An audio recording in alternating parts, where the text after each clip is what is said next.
Buenas tardes, profe. Mi nombre es Alfredo José Gutiérrez Cantillo, estudiante de la UPTC, Universidad Pedagógica y Tecnológica de Colombia. Bueno, a través de este video estaremos exponiendo la unidad uno, titulada El sistema económico. Bueno, primeramente por acá hablemos de la escasez de recursos. Tenemos una pregunta por acá que dice, ¿por qué la escasez es considerada el punto de partida de la economía y cómo influye en las decisiones de los individuos y los gobiernos? Bueno, primero tengamos claro que la escasez es la falta de recursos básicos que satisfacen las necesidades humanas. En la economía, algunos de estos recursos son la tierra, los minerales y el trabajo, entre otros. Estos recursos son básicamente limitados o finitos. Esto quiere decir que tienen un límite, mientras que las necesidades o los deseos humanos son ilimitados, son infinitos. Eh, en los individuos y los gobiernos, la demanda o la inconformidad de la humanidad sobre sus necesidades infinitas ante los recursos con los que contamos, pues que ya dijimos que son limitados, crea la problemática central que conlleva la toma de decisiones en la economía. Teniendo en cuenta que las necesidades humanas son infinitas, la escasez se convierte en el punto de partida de la economía. Esto debido a que los individuos y los gobiernos a través de la economía se encargarán de tomar las mejores decisiones sobre la administración de los recursos, además del cómo producir, para quién producir, dónde y en qué momento hacerlo, tratando de tomar decisiones pues correctas. También tengamos en cuenta que la escasez obliga a los individuos y a los gobiernos a priorizar sus necesidades sobre sus gustos o preferencias. Esto debido a que toda decisión de elección implica dejar algo para obtener otra cosa. Y ahí es donde actúa la economía en tomar las mejores decisiones. Bueno, por acá tenemos los agentes económicos. ¿Qué diferencia existe entre las funciones que cumplen los hogares, las empresas y el gobierno? Bueno, cuando hablamos de agentes económicos, hacemos referencia a los agentes que participan en un sistema económico, dentro del cual se toman decisiones como producción, distribución y consumo de bienes y servicios.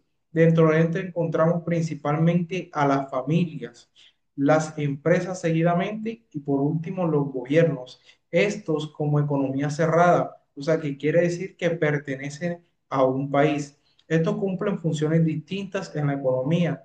Las familias cumplen la función de consumir bienes y servicios. Esto con la finalidad principal de satisfacer sus necesidades. Además, proveen factores productivos como el trabajo y el capital. Por otro lado, tenemos a las empresas como unidades de producción que se dedican principalmente a producir bienes y servicios, esto con la finalidad de obtener el máximo beneficio económico posible. Y por otro lado, tenemos al factor público, al sector público, que también conocemos como el Estado.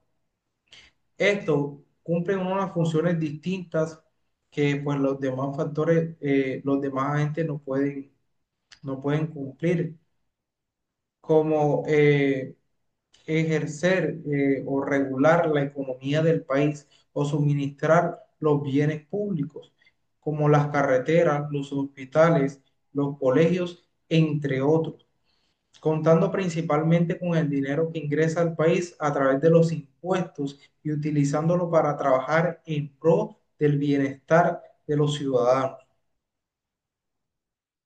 Por acá también tenemos factores de producción y su remuneración. Bueno, por acá tenemos una preguntita que nos dice, ¿cómo se relaciona el concepto de remuneración con los factores tierra, trabajo y capital? ¿Cuál se considera, cuál se considera que es el más importante y por qué cada uno debe ser incentivado? Bueno, tengamos claro que la remuneración es la compensación económica o el pago que se obtiene a cambio de un trabajo. Para una persona no solo incluye el salario mínimo o salario base, como ya lo conocemos, sino también otros beneficios como bonificación y otras prestaciones.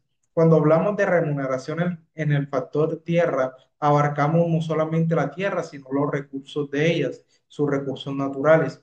Y su remuneración es la renta, que es el pago que recibe por hacerse uso de ella.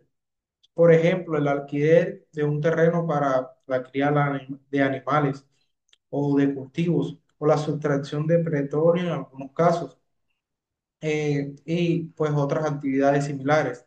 En el caso del factor trabajo, las cosas son distintas. Aquí hablamos del trabajo tanto físico como mental invertido por una persona en una producción, y su remuneración es el pago que obtiene una persona por ello. En este caso, un salario, a través de este se está reconociendo y recompensando su esfuerzo, habilidad y su tiempo invertido en el trabajo. Y cuando hablamos del sector capital, hablamos de un conjunto de recursos o activos que se utilizan para generar bienes y servicios. Este puede ser capital físico, como ya sean maquinarias, edificios, entre otros, o un capital financiero, que en este caso nos referimos a dinero o acciones. Y su remuneración es el pago que se le da a la persona por la utilización de estos recursos. A este pago se le conoce como beneficios o intereses. Bueno, ¿cuál de estos es más importante? Bueno, con base a lo aprendido, podríamos decir que ninguno de estos es más importante que otros, porque todos son necesarios para la producción. Podríamos decir que el capital es el más importante, ya que con este se podría obtener el factor trabajo y el factor tierra, pero esto, pues, eh, involucraría también a los otros factores, cosa que ninguno es más importante que otro, todos son necesarios para la producción. ¿Por qué estos trabajos pues deben tener remuneración? Pues principalmente porque son factores de, de producción, ya sea en la fabricación de productos o en la prestación de un servicio. Significa pues que eh, el trabajo que se ejerce pues genera un valor o una ganancia. Por tanto, este trabajo debe ser remunerado. Bueno, por acá pasamos a asignación de recursos. ¿Qué mecanismos distintos al mercado existen para asignar recursos en una economía o un sistema económico? ¿Y en qué contexto podría ser más adecuado? Dice. Pues digamos que los mecanismos distintos al mercado para la asignación de recursos son la planificación central, que ya la veremos más adelante, y el sistema mixto. La planificación central funciona tal como el Estado o, o una unidad central donde un organismo toma decisiones económicas sobre la producción y distribución de bienes. Las economías de planificación centralizada se diferencian de las economías de mercado. Esta economía es más adecuada en contextos que priorizan la igualdad social y la satisfacción de necesidades básicas, como lo es en el caso de países subdesarrollados que buscan pues una industrialización rápida, ya sea por alguna emergencia o alguna crisis económica. Mientras que la economía mixta de mercado es como se denomina a todo sistema económico en el que coexisten empresas privadas y empresas públicas. Se combinan estas dos en el mismo sector, pues esta economía es más adecuada cuando se busca un equilibrio entre la libertad de mercado y la intervención estatal para corregir fallos del mercado y proveer la igualdad y garantizar el bienestar social. También es ideal cuando se desea aprovechar la eficiencia de la innovación que ofrece el sector privado, pero también asegurar bienes públicos.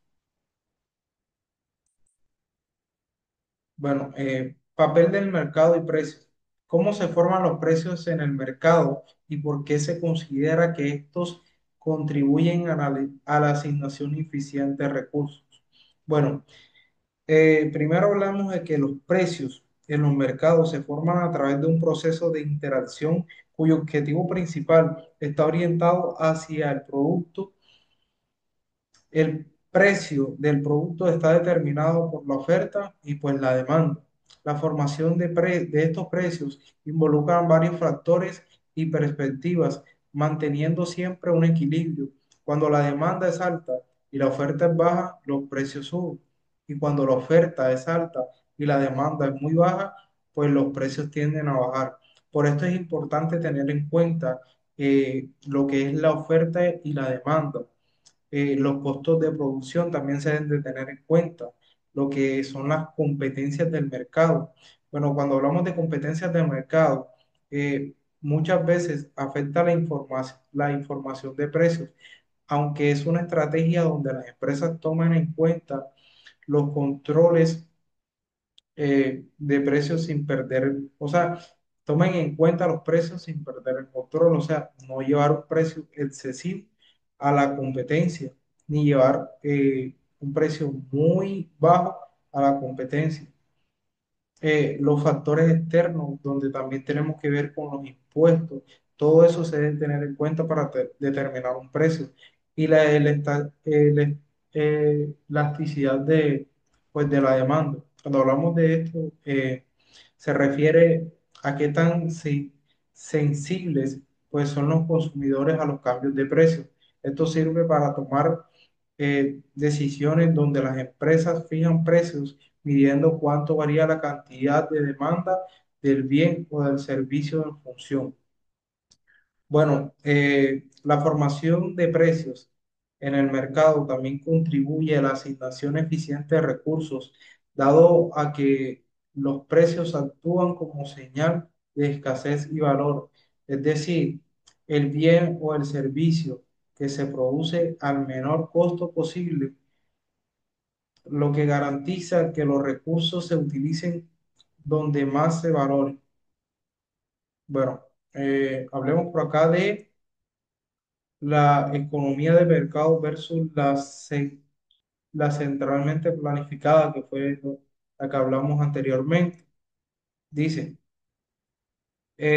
compara los sistemas de economía de mercado y economía centralmente planificada. ¿Qué ventajas y desventajas considera que tiene cada uno? ¿En cuál considera que podría lograrse mayor crecimiento y desarrollo? Bueno, la economía planificada puede lograr mayor estabilidad, una distribución más equitativa de los recursos y la satisfacción de necesidades básicas. Pero esto también enfrenta muchas desventajas, como la ineficiencia en la asignación de recursos y la falta de crecimiento, y además, pues, la escasez de algunos productos. Esto puede ser debido información, a la información imprecisa sobre la demanda del mercado, mientras que la economía de mercado suele tener ventajas sobre la economía planificada, como una mayor eficiencia en la asignación de los recursos, fomentando la innovación y la libertad, pues ya que en esta economía, pues las personas tienden a innovar más porque estamos un poquito más libres, digámoslo así. Eh, pero también pues tiene sus desventajas como la desigualdad en la distribución de la renta, la exclusión de bienes públicos y la inestabilidad debido a que las fallas del mercado.